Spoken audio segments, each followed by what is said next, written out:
Assalamualaikum warahmatullahi wabarakatuh. Nama saya Dr. Sama Iradatito, SSC MSI. Saya dosen di Biologi FMIPA Unisma Malang. Untuk bidang yang saya geluti ataupun saya fokuskan adalah materi pengendalian hayati, di mana di sini diperuntukkan untuk mahasiswa di semester 6. Untuk CPL yang disasar oleh kami, yaitu CPL sikap, yang pertama adalah bertakwa kepada Tuhan Yang Maha Esa. Kemudian yang kedua adalah menjunjung tinggi nilai kemanusiaan dalam menjalankan tugas berdasarkan agama, moral, dan etika. Kemudian yang ketiga adalah berkontribusi dalam peningkatan mutu kehidupan bermasyarakat, berbangsa, dan bernegara, dan kemajuan peradaban berdasarkan Pancasila. Keempat, berperan sebagai warga negara yang bangga dan cinta tanah air, memiliki nasionalisme, serta rasa tanggung jawab pada negara dan bangsa. Kelima, menghargai keanekaragaman budaya, pandangan agama, kepercayaan, serta pendapat atau temuan orisinal orang lain. Keenam, bekerjasama dan memiliki kepekaan sosial serta kepedulian terhadap masyarakat dan lingkungan. Ketujuh, taat hukum dan disiplin dalam kehidupan bermasyarakat dan bernegara. Kedelapan, menginternalisasi nilai norma dan etika akademik. Kesembilan, menunjukkan sikap bertanggung jawab atas pekerjaan di bidang keahliannya secara mandiri.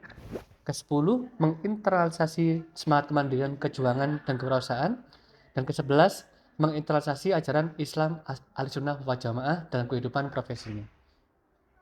Sedangkan CPL keterampilan umum yaitu mampu menerapkan pemikiran logis, kritis, sistematis, dan inovatif.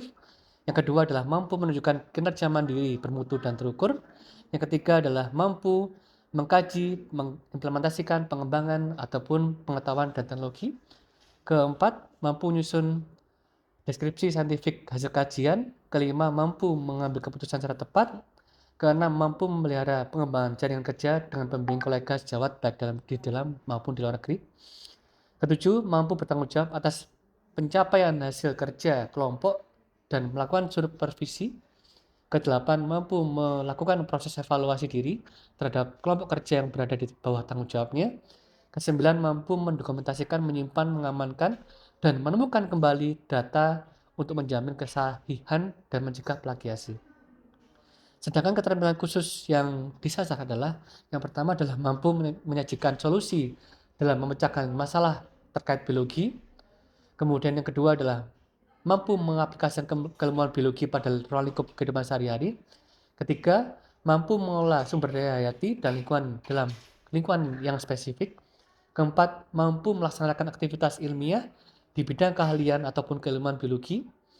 Kelima, mampu mempublikasikan hasil aktivitas ilmiah atau karya desain, seni, ataupun model yang dapat diakses secara akademik. Keenam, mampu bertanggung jawab atas pekerjaan di bidang keahlian biologi secara mandiri dan dapat diberi tanggung jawab atas pencapaian hasil kerja karya. Keenam, ketujuh, mampu mengambil keputusan yang tepat berdasarkan analisis dan evaluasi terhadap pekerjaan yang menjadi tanggung jawabnya. Ke-8, mampu mengelola pembelajaran secara mandiri. Ke-9, mampu mengkomunikasikan informasi dan ide melalui berbagai bentuk media. Ke-10, mampu mengelola, yaitu mendokumentasikan, menyimpan, mengaudit, mengamankan data riset. Ke-11, mampu mengembangkan, memelihara jaringan kerja. Kemudian CPL pengetahuan yang kita sasar adalah menguasai prinsip biologi. Kedua, konsep aplikasi biologi dan teknologi. Ketiga, menguasai prinsip dasar aplikasi lunak. Keempat, menguasai konsep teoritis. Kelima, menguasai eksplorasi. Keenam, menguasai aplikasi dan pemanfaatan konsep ilmu dasar. Ketujuh, menguasai formulasi penyelesaian masalah prosedural. Kedelapan, menguasai penulisan karya tulis ilmiah. Kesembilan, menguasai kemampuan beradaptasi terhadap dinamika ilmu, pengetahuan, dan teknologi. Sedangkan CPMK yang kita sasar adalah bagaimana mahasiswa bisa menguasai prinsip pendahuluan, yaitu penerapan pengendalian hayati, autokologi, dan strategi pengendalian hayati. Kemudian CPMK 2 adalah menerapkan pemahaman konsep dan teknologi serta strategi tentang pengendalian hayati. Kemudian CPMK 3 yaitu menganalisis dan mengevaluasi fenomena terkait presentasi jurnal, pengendalian hayati, dan seterusnya. Sedangkan CPMK 4 mengembangkan solusi kreatif terhadap permasalahan terkait pengendalian hayati, upaya konservasi, dan aswaja. Eee, basic dari saya sendiri adalah saya sebelum menjadi dosen adalah praktisi kelapa sawit selama 3 tahun di perusahaan Sinarmas dan Musimas. Dari sini saya juga menjadi bagian dari departemen, crop protection departemen ataupun untuk perlindungan tanaman sehingga sangat sangat spesifik dan sangat bisa untuk relevan dengan bidang ini. Dari hal ini, diharapkan bahwa biologi evipaunisme dapat mencanangkan sesuatu, mengaplikasikan sesuatu sesuai dengan bidang aplikatif serta bidang akademis. Untuk metode yang saya lakukan adalah 4 metode. Yang pertama adalah metode pembelajaran penemuan, yang kedua adalah model pembelajaran berbasis inquiry, yang ketiga adalah model pembelajaran berbasis masalah, yang keempat adalah model pembelajaran berbasis proyek. Contoh dari pembelajaran penemuan yaitu mahasiswa kami minta untuk mencari hama-hama ataupun penyakit yang ada di lapangan. Sedangkan untuk berbasis inquiry, teman-teman kami minta untuk ke perpustakaan ataupun ke website di mana mereka harus mencari tentang hama ataupun penyakit dan musuh alaminya. Sedangkan berbasis masalah, kita menemukan kayak seperti rayap, di mana rayap ini menjadi masalah di perumahan sehingga kami ambil, kemudian kita identifikasi, kita cek untuk jenisnya dan bagaimana nanti cara menanggulanginya. Kemudian untuk berbasis proyek, di mana kita datang ke lapangan dan kita belajar kepada praktisi untuk bagaimana mengembangkan musuh alami sehingga nanti bisa dimasukkan dalam teknik entrepreneur ataupun diperjualbelikan dan bagaimana memanfaatkan keilmuan untuk berkembang untuk masyarakat. Ya, terima kasih. Wassalamualaikum warahmatullahi wabarakatuh. Oke, teman-teman sekalian, kita mulai saja. Assalamualaikum warahmatullahi wabarakatuh. Waalaikumsalam warahmatullahi wabarakatuh. Oke, kita sekarang hari ini kita mencoba membahas tentang menghayati gulma atau bermalihat. Bahwa kita mungkin seringkali teman-teman itu melihat bahwa menghayati itu hanya pada serangga-serangga.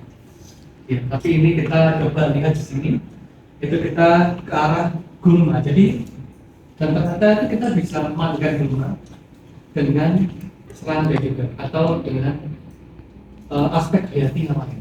Kita coba lihat di sini ya.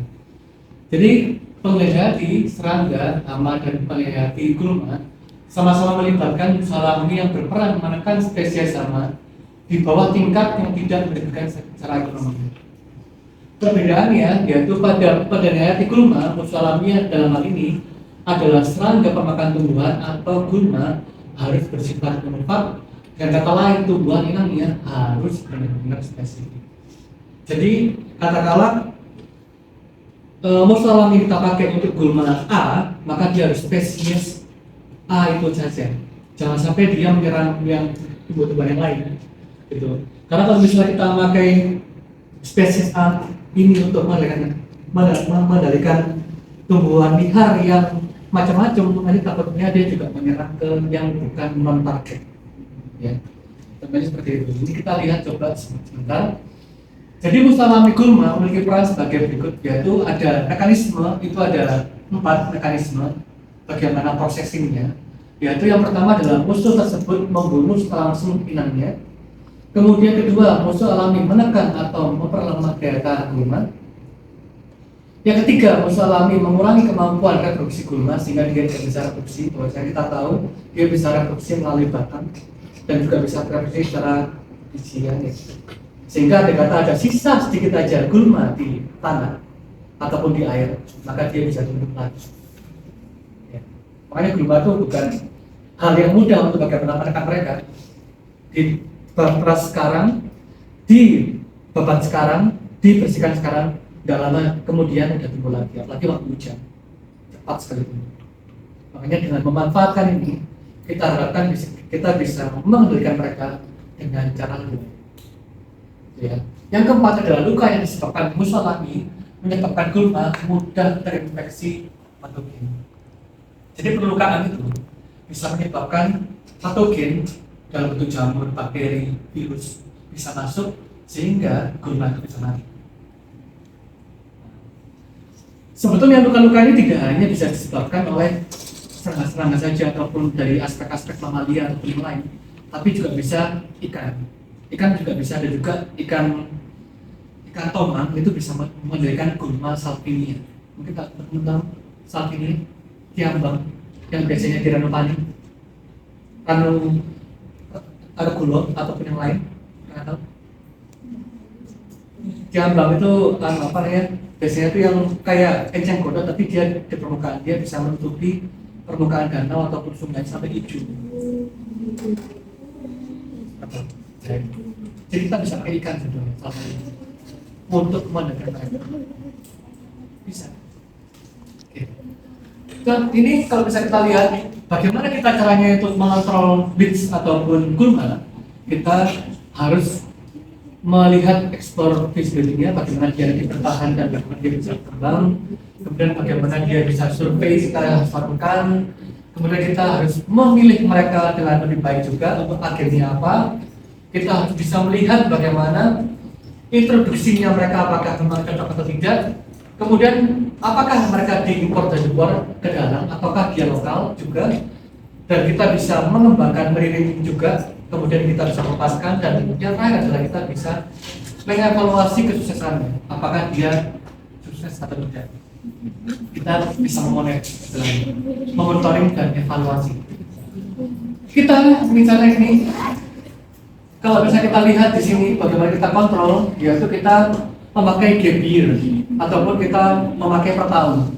Tahun pertama kita lihat bagaimana untuk pembawaannya mereka, kemudian tahun kedua bagaimana establishnya mereka, tahun berikutnya 10 sampai 12 tahun bagaimana kita mengeksposur mereka juga, dan bagaimana tahun 12 sampai 14 bagaimana akhirnya itu bisa bertahan atau tidak.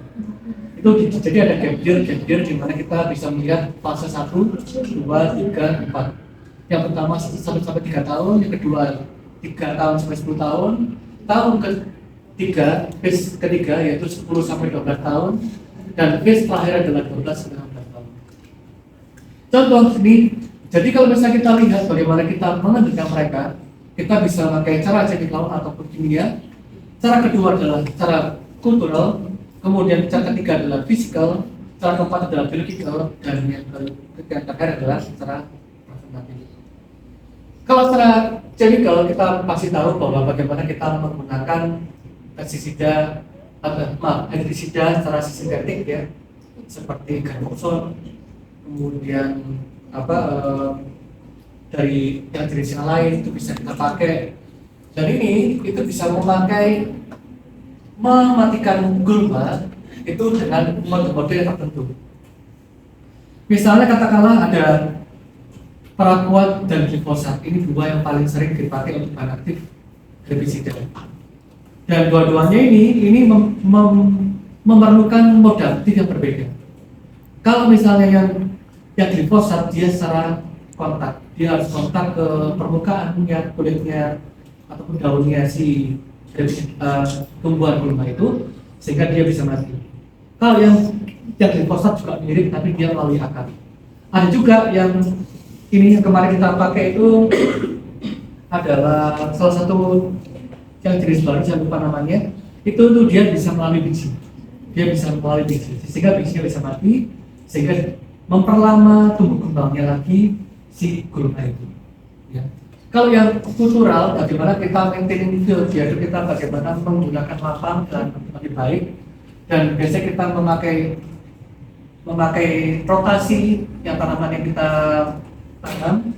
Kemudian kita memakai selective competitive crop ya, di mana dia bagaimana bisa saling mempengaruhi satu sama lain, dan ini juga bagaimana kita bisa memakai tanah yang baik juga. Kemudian kita juga bisa memakai, jangan lupa bahwa kita harus memilih pupuk-pupuk yang selektif. Semakin banyak nitrogen, maka dia semakin banyak gulma. Makanya kalau misalnya teman-teman tahu sawah-sawah kan banyak memakai urea atau jadi banyak sekali gulma. Jadi semakin sering matur itu mencabuti gulma. Ya. Kemudian ini juga row spacing dan seeding density, yaitu bagaimana kita memakai jarak tanam. Jarak tanam ini bisa memberikan kesesuaian habitat untuk mereka. Sebetulnya. Gitu. Kemudian secara fisik, yaitu kita mowing, tillage, mowing, pulling, incinerating, ya. bagaimana kita bisa untuk membalik tanah, kemudian kita bisa mencangkul, kemudian kita bisa untuk mencabut puing, dan kita bisa membakar. Makanya nggak jarang kadang-kadang para petani itu dibakar, tapi siapa dibakar dulu, baru dikembalikan ke lahan. Kemudian vertical, kita bisa memakai musuh alami ya, ini. Kita bisa memakai cover cropping, kita bisa memakai gulma khusus yang bisa kita tanam untuk melawan si gulma lainnya seperti mucuna baktera dan seterusnya itu. Kemudian bisa livestock grazing, kita memakai perumut-rumputan khususnya. Kita bisa juga introducing native predator of the nature, kita bisa memakai musuh alaminya dari si gulma.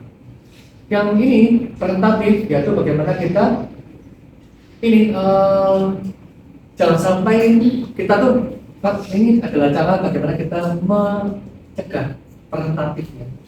Jadi bagaimana kita harus membersihkan semua barang-barang yang kita pakai setelah kita memakai barang itu, katakanlah cangkul ataupun sabit, harus dibersihkan dulu, jangan sampai nggak dibersihkan. Kalau yang kita bersihkan, ketika kita pakai lagi maka akan menyebabkan secara alami dari biji-biji gulma yang menyebar ke tempat yang lain. Begitu pula pakaian-pakaian, kalau misalnya kita habis kemana-mana, kemudian ada yang nempel-nempel di kaki ya, itu juga bisa menyebabkan secara alami si gulma itu ke tempat yang baru. Ya. Itu juga using with receipt ya, jadi kita menggunakan biji-biji yang bebas gulma juga bisa khusus ya. Kemudian ini juga filtering irrigation water, jadi kita jangan sampai mengairi tempat-tempat yang nggak ada yang tumbuhannya. Kalau tempat-tempat yang nggak ada tumbuhannya itu kita airi juga sama kayak hujan, maka dia membuat tempat itu lebih subur untuk tumbuhnya. Ini contoh, ini adalah Cetoxanthus ini, jadi warnanya sampai ungu seperti ini adalah gulma sebenarnya.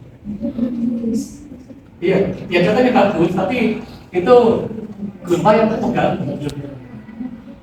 Gimana ini di Southeast Australia, dan akhirnya kita perlu usaha alami, yaitu ini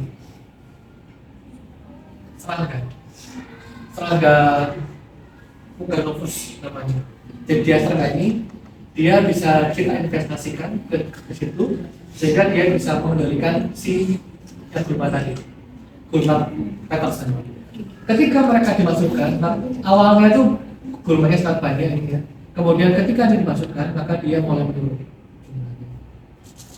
Sehingga waktu demi waktu ini juga yang berkembang jumlahnya, kemudian dia bisa menurunkan secara alami, dan akhirnya kita bisa untuk menstabilkan tempat kita sehingga kita bisa nanti secara threshold ataupun kita di atas ambang batas kita juga bisa untuk memberikan juga, dan kita nanti bisa untuk memberikan economic value buat manusia juga. Ini weed management kita bisa pakai macam-macam teman sekalian. Ini hand weeding, ada control flooding, post season fires, mechanical weeding, chemical weed control, improve cultivar ataupun crop rotation, kemudian sampai ke integrated weed management. Hand weeding ini adalah kita dengan tangan, ya, makanya kayak matun itu ya, kita cabut dengan tangan. Ini memang efektif, tapi kalau dia secara pekerja mahal, ya kan? Jumlahnya mahal, dan negatifnya dia juga paling banyak pekerja-pekerja yang pakai anak ataupun wanita-wanita. Ya kan? Kemudian control flooding itu adalah bagaimana kita membanjir, menenggelamkan itu adalah sangat cara bagaimana kita menenggelamkan alam. Ya. Kemudian ini juga dan ini bisa, tapi dia juga butuh air banyak, kemudian dia juga memerlukan infrastruktur yang baik juga. Kemudian kita bisa juga menggunakan api di sini, dibakar juga sebelum dan sesudah juga. Tapi dia nggak efektif untuk golongan PHC, odorata, Infiltrata, sindika dan seterusnya, dia nggak bisa, karena dia di bawah tanah dan dia nggak bisa kita kendalikan. Kemudian mechanical weeding kita dengan cara mekanik kita bisa. Ini kalau ini kuncinya kalau yang harus dipergunakan adalah bagaimana implementasinya itu dia harus banyak row. Row itu adalah gluten yang harus kita buat. Gitu. Kemudian chemical control ini dengan cara kimia itu dia harus tahu bahwa sebenarnya derisida ini juga selain berpotensi untuk kerusakan juga lama-lama, dan kita juga harus tahu bahwa kita menggunakan dengan jumlah yang cukup besar dan cukup banyak. Kemudian kalau yang ini kultivar, jadi kultivar baru, makanya teman-teman kalau tahu padi dulu cuma lihat 64, sekarang sudah ada mapat, ada ASM, ada juga kultivar yang lain. Itu bagaimana kita mengembangkan ketan. Ya. Dan itu adalah ada juga tambahan bunga. Di sini ada kombinasi genetik ya, sehingga nanti juga mereka bisa untuk amannya terhadap stres dan bagaimana untuk panennya juga bagus. Di sini teman-teman juga ini adalah crop rotation, dan di sini harus membutuhkan area-area yang sudah siap, dan juga sebetulnya ini juga harus kita lihat bagaimana jangan sampai dia mempengaruhi dari kompetisi yang ada, karena tidak ada tumbuhan yang tidak ada akarnya, nggak ada tumbuhan yang nggak ada jangkauannya, nggak ada tumbuhan yang nggak ada penyakit yang betul ya. Ini harus hati-hati, ini harus kita langsung mempertimbangkan dengan sesama, nggak bisa asal pakai. Kemudian yang manajemen, gimana kita harus memakai pekerja yang terlatih, dan kita harus memberikan pengetahuan yang cukup. Ya. Di sini metode pengendalian lainnya yaitu di sini ada mekanis, yaitu penerapan pelajaran terus-menerus, kemudian ada video kontrol yang harus kita lakukan, biaya manfaat itu, kemudian dia sebetulnya itu teman-teman sekalian memang secara awal memang menggunakannya cukup besar memang kita untuk biaya yang harus keluar, tapi lama-lama itu manfaatnya itu kita akan lebih ringan untuk kita dapat manfaatnya. Kemarin ada yang ikut ke PPKPLT? Nggak ada ya? Kita di sana mengembangkan persoalan trikograma untuk hafal ulang dan hafal menjadi. Sehingga awal-awal satu pias itu 15.000 rupiah. 15.000 rupiah itu ada 240 telur yang sudah diinvestasi oleh trikogram. Dan itu nanti dia bisa secara langsung mengendalikan dari hama-hama yang ada, sehingga nanti dia bisa mengurangi kebutuhan pestisida. Lebih yang nanti ke depan. Dan di sana akhirnya kita bisa secara organik. Dan nggak pakai pupuk-pupuk yang non-organik itu nggak pakai. Jadi kita cari agen yang tetap di luar negeri, menguji keamanan, karantina, mengambil peraturan, ya. Kelebihan dan kelemahan dari peneliti yang untuk guna, yaitu kelebihannya tidak seperti kita pas efek samping, nggak membahayakan serangga dan hewan berguna lainnya, relatif lebih murah, perkembangan sendirinya, ekstensi harapan dan kesalahan juga bisa terjadi. Kelemahannya dapat membatasi penggunaan sintetik, kajian lambat dalam matikan hama, relatif lebih mahal untuk jangka pendek, dan bukan menentu dan tidak dapat menciptakan ataupun membunuh habis ya, dan sulit jenama keberhasilannya dibandingkan bahan kimia. Jadi harus sampai. Oke, ini adalah struktur bagus salvini. Jadi ini juga bisa memberikan salvinia. Jadi dia itu bisa memberikan luka. Ini sudah betul-betul. Dia membicarakan luka bagi salvinia itu dia bagian itu ya, diberikan luka sama dia dari atas, kemudian patogen masuk dia karena dia melukai, dia menggeret permukaannya tubuhnya si ini. So many people has been an effective weapon against these blood-bleeding giant salviniae. The cold temperatures are an enemy of the people. To graduate students Neil Chicago Bush Department of Entomology are researching ways to help people survive the winter in Louisiana. Lori Bush is looking at ways to increase temperatures in the Salvinia mats. We're looking at row cover fabrics, which are widely used in agriculture to protect plants from frost. So we're testing those covering Salvinia mass with them and looking at the effect on weevil survival over the course of the winter.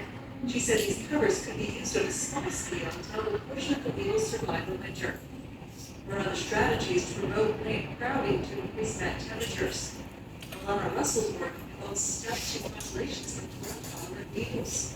We went to southeastern South America. This is farther south than our original population of Salvinia weevils are from. And we actually collected a different population with the hypothesis that they were more cold tolerant. Russell's research is showing that this new population of beetles, which is the same species as the beetles currently established in Louisiana, withstands colder temperatures and can endure cold temperatures longer than the Louisiana population. Russell must collect more data before the USDA will consider releasing the weevil to waterways in Louisiana. But she stressed that overall, the Salvinia weevil is doing its jobs in areas that remain warmer in the winter. We want to maintain the weevils in southern Louisiana that are working well. We see great results here. But then we're going to release a different population in the north in hopes that this cold hot population will be able to withstand the temperatures. So, Giant Salvinia completely cover a body of water, which has ecological and economic effects. It can alter water quality, disrupt native plants, and limit access for commercial and recreational boating, while also reducing habitat for economically paying birds. With the LGUX Center, this is Toby Major.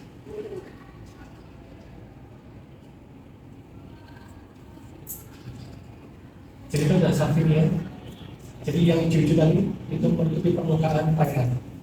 Dan saya itu mengambil si Salvinia tadi, dilihat apakah ada si serangga tadi.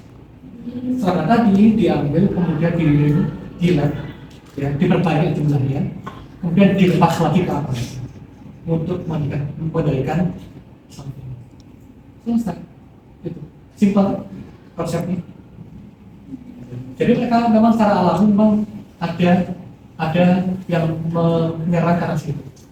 Itu opsi terakhir ya, ini the control is not without risk, but it's facing decade ya, itu whichever, di mana di sini mereka juga tanpa adanya resiko juga, tapi mereka juga ada resiko, tapi mereka aman, dan ini juga bagaimana mereka nanti bisa membantu kita untuk mengendalikan global. Oke, terima kasih.